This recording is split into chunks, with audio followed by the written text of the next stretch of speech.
Hi hello welcome back to channel. എല്ലാവർക്കും പുതിയൊരു വീഡിയോയിലേക്ക് ഒരിക്കൽ കൂടി സ്വാഗതം. അപ്പോൾ ഇന്നത്തെ വീഡിയോയിൽ നമ്മൾ ഉൾപ്പെടുത്തിയിരിക്കുന്നത് എന്താണെന്ന് വെച്ചാൽ നമ്മളെല്ലാവരും എന്തെങ്കിലുമൊക്കെ അസുഖങ്ങളായിട്ട് ഹോസ്പിറ്റലിൽ പോകുന്ന ആളുകളായിരിക്കും. അപ്പോൾ ഇന്നത്തെ വീഡിയോയിൽ നമ്മൾ ഉൾപ്പെടുത്തിയിരിക്കുന്നത് ഇതാണ്: ഒരു ഡോക്ടറും ഒരു പേഷ്യൻറ്റും തമ്മിലുള്ള കോൺവെർസേഷൻ എങ്ങനെയായിരിക്കും എന്നുള്ളതാണ്. അപ്പോൾ വീഡിയോ സ്കിപ്പ് ചെയ്യാതെ മുഴുവനായിട്ടും കാണാൻ എല്ലാവരും പ്രത്യേകം ശ്രദ്ധിക്കുക. ഒട്ടും സമയം കളയാതെ തന്നെ നമുക്ക് നേരെ വീഡിയോയിലേക്ക് പോവാം. So let's start. അപ്പോൾ നമ്മൾ ഹോസ്പിറ്റലിലെത്തി. ഹോസ്പിറ്റലിൽ ഡോക്ടറുടെ റൂമിൻ്റെ ഫ്രണ്ടിൽ ഇങ്ങനെ നിൽക്കുകയാണ്. നമ്മളെ പേര് വിളിച്ചു എന്ന് വിചാരിക്കുക. അപ്പം നമ്മൾ അകത്തേക്ക് കയറുമ്പോൾ മുതൽ എന്തൊക്കെ കാര്യങ്ങളാണ് സംസാരിക്കാൻ പോകുന്നതെന്നാണ് നമ്മളിനി ഡിസ്കസ് ചെയ്യാൻ പോകുന്നത്. നമ്മുടെ പേര് വിളിച്ച് നമ്മളിനി അകത്തേക്ക് കയറാൻ പോവുകയാണ്. അപ്പോൾ ആദ്യം തന്നെ നമ്മൾ എന്ത് ചോദിക്കണം? പെർമിഷൻ ചോദിക്കണം അല്ലേ? ഞാൻ അകത്തേക്ക് വരട്ടെ സാർ എന്ന് നമുക്ക് ചോദിക്കാം. അതെങ്ങനെ ചോദിക്കാം? Excuse me sir, may I get in. Excuse me sir, may I get in. ഞാൻ അകത്തേക്ക് വരട്ടെ. അതാണ് ആദ്യത്തെ കമ്മ്യൂണിക്കേഷൻ എന്ന് പറയുന്നത്. എന്താണ്? Excuse me sir, may I get in. അപ്പോൾ സ്വാഭാവികമായിട്ടും ഡോക്ടർ നമ്മളോട് എന്ത് പറയും? എന്തായിരിക്കും പറയുക? യെസ്, അകത്തേക്ക് വരൂ എന്ന് പറയൂ അല്ലേ? അകത്തേക്ക് വരൂ. Yes get in. Yes get in. അകത്തേക്ക് വരൂ, ഗെറ്റ് ഇൻ എന്ന് പറയും. ഇനി അതോടൊപ്പം തന്നെ നമ്മളോട് എന്ത് പറയും? Take your seat. ഇരിക്കൂ എന്ന് പറയൂ അല്ലേ? Take your seat. ഇരിക്കൂ എന്നുള്ളത് എങ്ങനെ പറയാം? Take your seat. ഇനി അതേപോലെ തന്നെ അതിൻ്റെ കൂടെ തന്നെ നമ്മളോട് ചോദിക്കും എന്താണ് പറ്റിയതെന്ന് ചോദിക്കും അല്ലേ? What happened. എന്താണ് പറ്റിയത്? What happened. അപ്പം നമ്മൾ റൂമിൽ ചെന്ന് കഴിഞ്ഞാൽ ഡോക്ടർ നമ്മളോട് എന്തൊക്കെ പറയാം? യെസ് ടേക്ക് യുവർ സീറ്റ് എന്ന് പറയും, അതായത് ഇരിക്കാൻ പറയും. ഇരുന്ന് കഴിഞ്ഞാൽ ഇനി എന്ത് ചോദിക്കും? നമ്മൾ പേഷ്യൻ്റായിട്ടാണ് ചെല്ലുന്നത്. അപ്പം നമ്മളോട് എന്ത് ചോദിക്കുക? എന്താണ് പറ്റിയതെന്ന് ചോദിക്കും. അതെങ്ങനെയാണ് ചോദിക്കുക? What happened. അപ്പം നമ്മളോട് ഡോക്ടർ എന്താ പറ്റിയതെന്നൊക്കെ ചോദിച്ചു കഴിഞ്ഞു. ഇനി അടുത്തത് നമ്മളാണ് പറയേണ്ടത്. അപ്പം നമ്മളെങ്ങനെ പറയും? പനി, ജലദോഷം, ചുമ ഇതൊക്കെ ഉണ്ടെന്ന് പറയണം അല്ലേ? പനിയുണ്ട്, ജലദോഷമുണ്ട്, ചുമയുണ്ട്. പനി, ജലദോഷം, ചുമയുണ്ട്. എങ്ങനെ പറയും? ഇത് രണ്ട് രീതിയിൽ നമുക്ക് പറയാം. പനി ഉണ്ട് എന്നുള്ളതിന് നമുക്ക് ഐ ഹാവ് ഫീവർ എന്ന് പറയാം, അല്ലെങ്കിൽ ഐ ഹാവ് എ ഫീവർ എന്നും പറയാം. ഇനി അതല്ലാതെ നമുക്ക് എങ്ങനെ പറയാമെന്ന് നോക്കാം. There is fever, cough and cold. അതായത് പനി, ചുമ, ജലദോഷം ഉണ്ട് എന്നുള്ള രീതിയിൽ നമുക്ക് എങ്ങനെ പറയാം? There is fever, cough and cold. There is fever, cough and cold. അപ്പോൾ ഡോക്ടർ നമ്മളോട് അടുത്തതായിട്ട് എന്തായിരിക്കും ചോദിക്കുക? പനി എപ്പോഴാണ്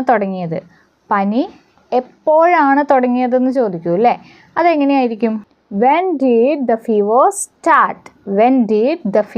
സ്റ്റാർട്ട്. എപ്പോഴാണ് പനി തുടങ്ങിയത്? When did the fever start. എപ്പോഴാണ് പനി തുടങ്ങിയത്? നമ്മൾ പറയുകയാണ് 2 ദിവസമായി.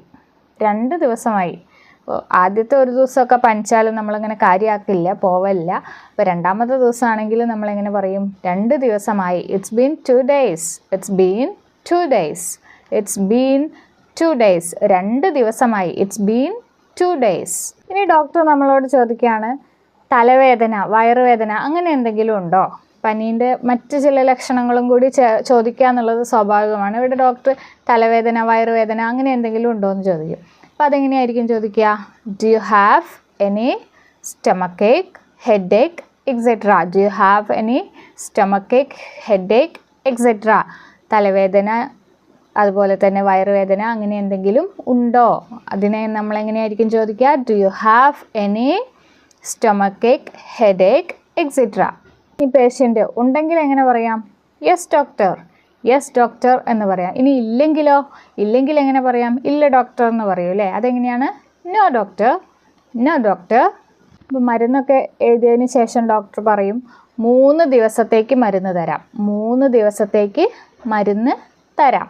അതെങ്ങനെയായിരിക്കും പറയുക? Medicines will be given for 3 days. 3 ദിവസത്തേക്ക് മരുന്ന് തരാം. Medicines will be given for 3 days. അതേപോലെ ഡോക്ടർ നമ്മളോട് പറയാം ഈ മരുന്ന് കഴിച്ചിട്ട് കുറവില്ലെങ്കിൽ ഒന്നുകൂടി വരണം. ഈ മരുന്ന് കഴിച്ചിട്ട് പനി കുറവില്ലെങ്കിൽ ഒന്നുകൂടി കാണിക്കണം എന്നൊക്കെ പറയൂ അല്ലേ? അപ്പോൾ അതെങ്ങനെയായിരിക്കും പറയുക? If the fever does not go down after taking medicine, you should come again. If the fever does not go down after taking medicine, you should come again. അതായത് മരുന്ന് കഴിച്ചിട്ടും പനി കുറഞ്ഞിട്ടില്ലെങ്കിൽ ഒന്നുകൂടി വരണം. അതേപോലെ തന്നെ കുറഞ്ഞിട്ടില്ലെങ്കിൽ വന്നു കഴിഞ്ഞാൽ എന്ത് ചെയ്യാം? ബ്ലഡ് ടെസ്റ്റ് ചെയ്ത് നോക്കാം എന്ന് പറയൂല്ലേ, ചില സമയങ്ങളിൽ ഡോക്ടേഴ്സ് അങ്ങനെ പറയാറുണ്ട്. ബ്ലഡ് ടെസ്റ്റ് ചെയ്ത് നോക്കാം, ബ്ലഡ് ടെസ്റ്റ് ചെയ്ത് നോക്കാം. Let's check the blood, let's check the blood എന്ന് പറയാം. ചെക്ക് ബ്ലഡ് പരിശോധിച്ച് നോക്കാം. Let's check the blood. നമ്മുടെ പേഷ്യൻ്റ് എന്ത് പറയും? ശരി ഡോക്ടർ, വളരെ നന്ദി എന്ന് പറയും അല്ലേ. ശരി ഡോക്ടർ, വളരെ നന്ദി. ശരി ഡോക്ടർ എങ്ങനെ പറയാം? Okay doctor, thank you so much. Okay doctor, thank you so much. ശരി ഡോക്ടർ, വളരെ നന്ദി. അപ്പം അതേപോലെ തന്നെ നമ്മുടെ ഡോക്ടർ തിരിച്ചെന്ത് പറയും? നല്ലോണം വിശ്രമിക്കൂ, നല്ലവണ്ണം വിശ്രമിക്കൂ. ഇതെങ്ങനെയായിരിക്കും പറയുക? Rest well, rest well. നല്ലവണ്ണം വിശ്രമിക്കൂ, റെസ്റ്റ് വെൽ. അപ്പം നമ്മുടെ ഡോക്ടറും പേഷ്യൻറ്റും തമ്മിലുള്ള ഒരു ചുരുങ്ങിയ കോൺവെർസേഷനാണ് നമ്മളിപ്പോൾ പറഞ്ഞിട്ടുള്ളത്. അപ്പോൾ വീഡിയോ എല്ലാവർക്കും യൂസ്ഫുൾ ആയിരിക്കും എന്ന് ഞാൻ കരുതുന്നു. അതേപോലെ തന്നെ ഇന്നത്തെ വീഡിയോ ഇഷ്ടമായിട്ടുണ്ടെങ്കിൽ ഉറപ്പായിട്ട് ലൈക്ക് ചെയ്യുക. അതേപോലെ തന്നെ നിങ്ങളുടെ ഫാമിലി ഫ്രണ്ട്സ് ഗ്രൂപ്പുകളിലേക്ക് ഷെയർ ചെയ്ത് എത്തിക്കാനും മറന്നു പോകരുത്.